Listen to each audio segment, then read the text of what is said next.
Fidea cataif făcută în casă. Pentru prăjitura cataif, pentru cunafa sau, desigur, pentru ciocolata Dubai. Aluatul se face foarte ușor la blender. Pur și simplu am adăugat toate ingredientele în cană, adică 220 de ml de apă la temperatura camerei, 100 de grame de făină, 75 de grame de amidon, o lingură de ulei, o jumătate de linguriță de sare.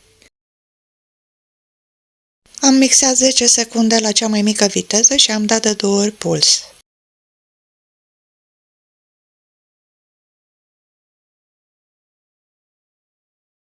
Am trecut aluatul prin sită, deși după cum vedeți nu era nevoie. Blenderul e foarte bun și nu a rămas nimic.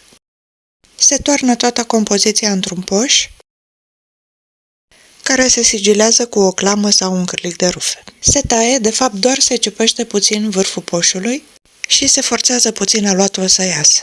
Se încinge foarte bine o tigaie de clătite la foc mediu spre mic și se toarnă aluatul în fir așa cum vedeți în video. Fideaua nu trebuie lăsată să se prăjească. Practic durează maxim 4 secunde în total.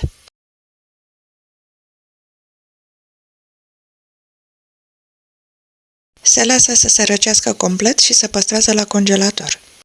Mi-au ieșit 240 de grame și a durat 25-30 de minute. Sper să vă fie de folos.